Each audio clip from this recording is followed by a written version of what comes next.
किसी ने बड़े कमाल की बात कही है कि अमीर बनने से पहले एक अच्छे इंसान बनिए। तो स्वागत है आप सभी का एक बार फिर से हमारे अपने यूट्यूब चैनल महाभारत ज्ञान केंद्र पर। आज हम लोग डिस्कस करने जा रहे हैं सोल्यूशन ऑफ एक्सरसाइज 1.2। ये जो कि क्लास 10th का है। हमने पिछले वीडियो में इसके 4 क्वेश्चन तक का सोल्यूशन करा दिया था। इस पार्ट में हम लोग क्वेश्चन नंबर 5 का सोल्यूशन देखेंगे। तो क्वेश्चन नंबर 5 का सोल्यूशन देखते हैं। क्वेश्चन नंबर 5 देखिए, क्वेश्चन नंबर 5 कह रहा है कि जांच करना है कि क्या कोई प्राकृत संख्या n का जिसका संख्या 6n है का अंक शून्य पर समाप्त होता है कि नहीं है। जांच करके बताना है कि संख्या 6n का अंक जो है शून्य पर समाप्त होता है कि नहीं। तो देखिए, कोई भी संख्या का अंक शून्य पर तभी समाप्त होगा जब उसके गुणनखंड में 2 और 5 मौजूद हो या फिर 10 मौजूद हो। तो हम यहाँ पर लिखेंगे,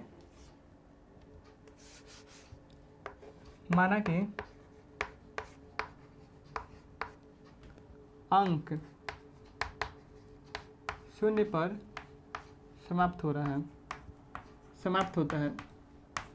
अगर अंक शून्य पर समाप्त होता है तब इसके गुणनखंड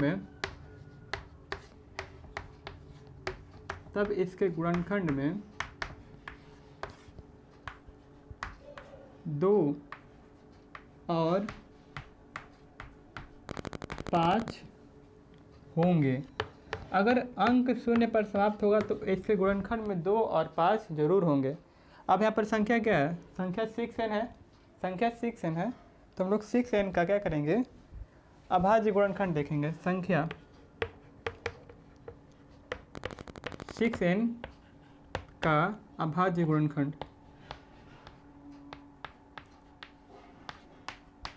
संख्या 6n का अभाज्य गुणनखंड क्या हो जाएगा?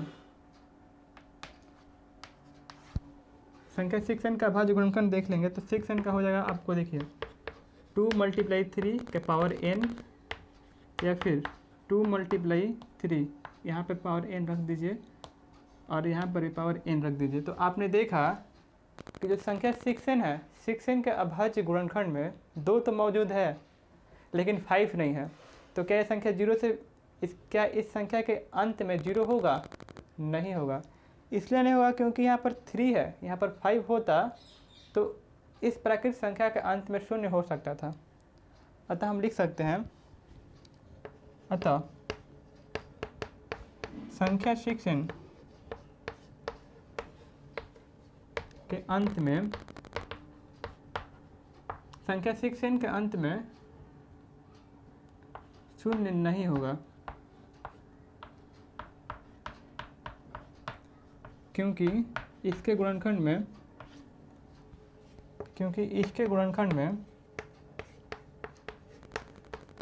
5 नहीं है।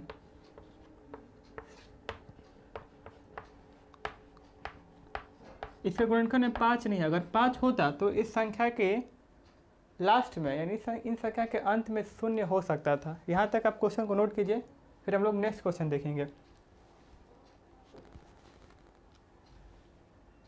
क्वेश्चन नंबर 6 देखते हैं अभी हम लोग। क्वेश्चन नंबर 6 क्या कहता है?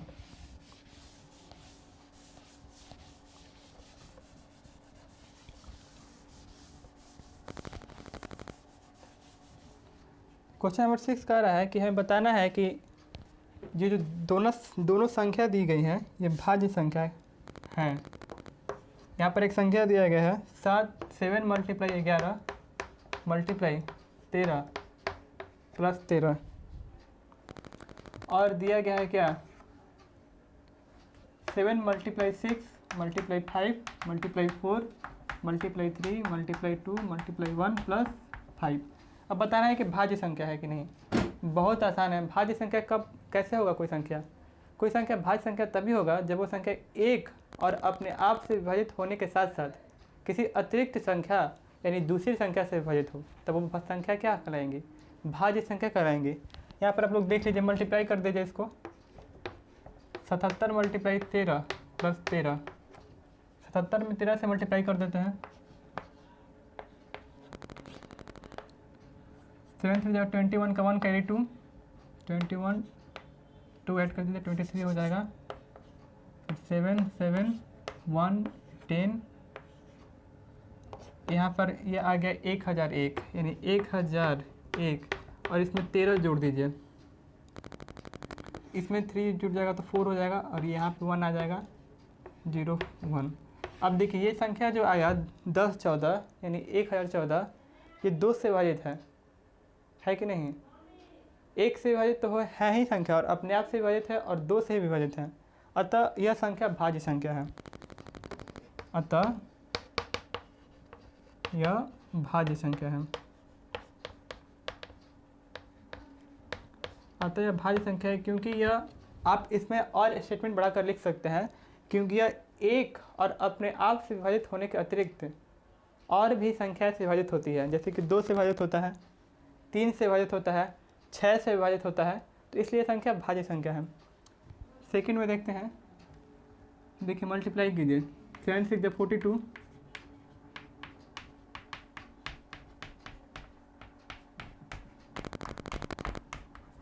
ठीक है। 42 में 5 से मल्टीप्लाई कर दीजिए,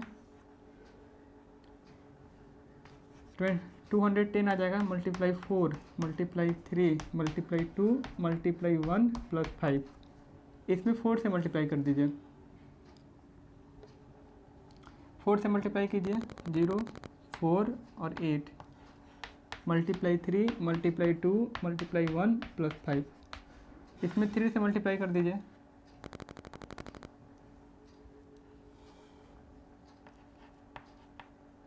मल्टीप्लाई 2 मल्टीप्लाई 1 प्लस 5, ठीक है।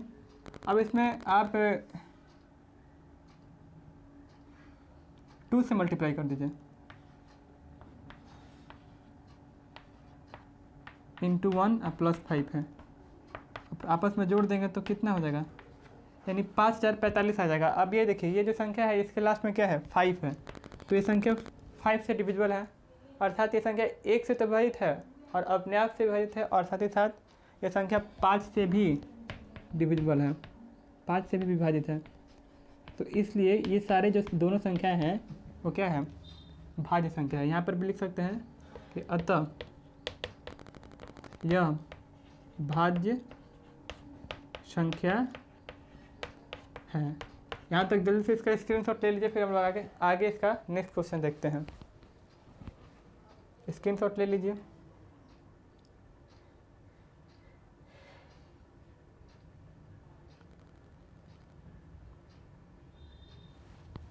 चलिए आगे देखते हैं। आगे इसका लास्ट, इस एक्सरसाइज का लास्ट क्वेश्चन है, उसको डील कर लेते हैं।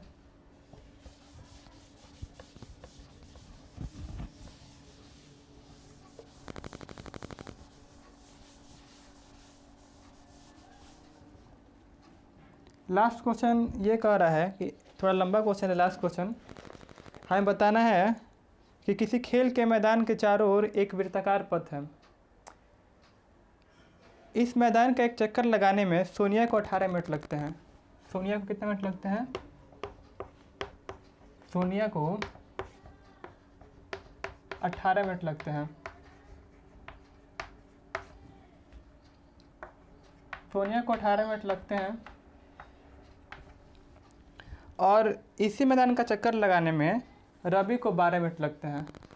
रवि को कितने मिनट लगते हैं? 12 मिनट लगते हैं। तो रवि को 12 मिनट लगता है। पूछ क्या रहा है क्वेश्चन कि हमें बताना है कि मान लीजिए कि वो दोनों एक ही स्थान और एक ही समय पर चलना प्रारंभ करते हैं, तो कितने समय बाद वो पुनः अपने प्रारंभिक स्थान पर मिलेंगे। पुनः प्रारंभिक स्थान पर मिलने की बात किया जा रहा है। तो देखिए पूछ रहा है कितने समय बाद, कितने समय बाद वह पुनः प्रारंभिक स्थान पे मिलेंगे, स्थान पे मिलेंगे। देखिए वो लोग दौड़ लगा रहे हैं, ठीक है। जो सोनिया है वो 18 मिनट में उसका पूरा चक्कर लगा लेती है और रवि 12 मिनट में पूरा चक्कर लगा लेता है। तो एक ऐसा पॉइंट होगा जिसमें वो लोग पार्क के बीच में, क्या था, पार्क था, मैदान था, ठीक है। तो मैदान के बीच में ही एक ऐसा पॉइंट आएगा जिसमें वो दोनों मीट करेंगे, मैदान के बीच में ही। तो उस पॉइंट को हम लोग निकालेंगे कैसे? एस शेप के द्वारा निकाल सकते हैं। लेकिन जब वो पूरा चक्कर लगा लेते हैं, जब पूरा चक्कर लगाकर वापस उसी स्थान पर आते हैं, तब उनको निकालने के लिए हमें उनका एलसीएम निकालना पड़ेगा, ठीक है। एलसीएम निकालना पड़ेगा। और मैदान में जब जिस स्थान पर वो एक दूसरे से मिलेंगे, उसको निकालने के लिए हमें एस शेप निकालना पड़ेगा। लेकिन ये पूछ रहा है कि कितने से बाद वो पुनः प्रारंभिक स्थान पर मिलेंगे, तो उसके लिए हमें इसका एलसीएम फाइंड करना पड़ेगा। एलसीएम निकाल देंगे तो इसका आंसर मिल जाएगा। अब देखिए 18 का अभाज्य गुणनखंड कर देते हैं, 2 × 3, 18 का हो गया, 12 कर देते हैं,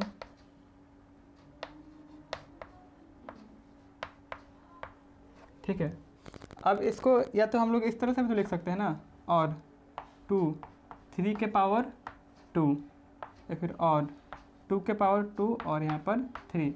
मैंने एलसीएम में बताया था कि सबसे बड़े घात का गुणनफल क्या होता है? एलसीएम होता है। सबसे बड़े घात क्या है? 2 का पावर, देखिए 2 का पावर 1 है और 2 का पावर 2 है, तो क्या लेंगे हम लोग? 2 के पावर 2 को ले लेते हैं। 3 के पावर 1 है, 3 के पावर 2 है, तो क्या ले सकते हैं? 3 के पावर 2 ले सकते हैं। यही हमारा क्या होगा? एलसीएम होगा। 2 के पावर 2 4 हो जाएगा और ये 9 हो जाएगा, 4 9 जा 36 हो जाएगा। तो कितने मिनट बाद पूछा है ना, कितने समय बाद? तो 36 मिनट के बाद वो पुनः प्रारंभिक स्थान पर मिलेंगे। तो यहाँ तक नोट कर लीजिए। फिर मिलते हैं नेक्स्ट वीडियो में, जिसमें हम लोग ये जानेंगे कि किस तरह से प्रूफ करते हैं कि √3 एक परिमेय संख्या है, अपरिमेय संख्या है, सॉरी, और √5 एक अपरिमेय संख्या है। तो हम लोग नेक्स्ट क्लास में ये सीखेंगे कि अपरिमेय संख्या को किस तरह से सिद्ध किया जाता है कि वह अपरिमेय संख्या है। तब तक के लिए इतना ही, धन्यवाद।